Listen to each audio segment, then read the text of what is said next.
What is learning? I think when I think about learning, I like to think about it as having both a psychological and a biological component. So learning, when we think about the biology of learning, is at the cellular level, it's really the formation of new synapses between neurons in your brain. So the strengthening or removal of connections is called neuroplasticity. And so that's something that we learn a lot about in developmental biology, specifically in humans between birth and about the age of 6. The human brain undergoes massive growth by creating these new neural connections.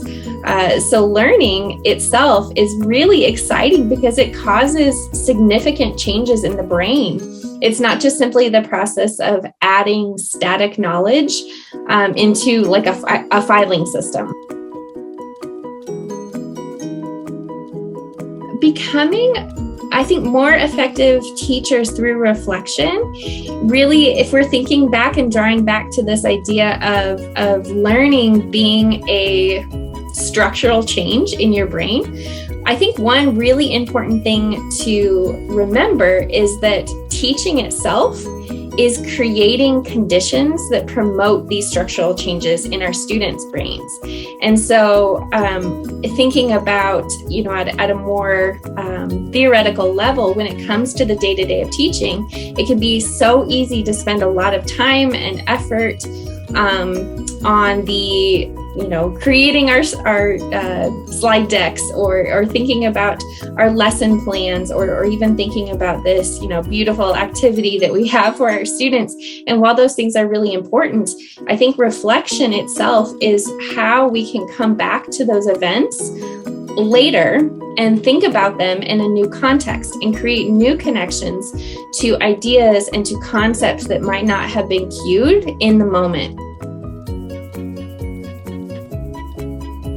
Research tells us that it's through active engagement on the part of the learner that really allows for the creation of knowledge structures. So we as teachers cannot create those knowledge structures for our students. All we can do is create opportunities for them to be able to create those knowledge structures ourselves. And it's by the act of reflection that we can really zoom out of the day-to-day in terms of how things went, thinking about classroom management, and really consider the structure of the environment we're setting up for our students in learning. So really considering those nuances of our lesson and of the concepts we're asking students to consider and to learn about, that can happen really in more complex ways through reflection.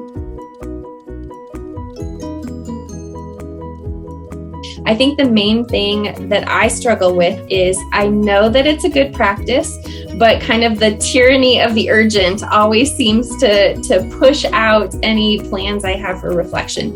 So for me, one helpful motivator is really thinking back to this biology of learning, that it's not just simply this theoretical practice that I should engage in, that it's good to engage in, but really remembering that by engaging in reflection, I am causing my brain to create new connections, to rework and to restructure my own knowledge and my own perspectives on teaching so that those will be kind of deeply affected. And so rather than surface changes, by engaging in reflection, I'm creating more meaningful patterns that are going to save me time and to some extent heartache in the future when I'm trying to create learning environments for students.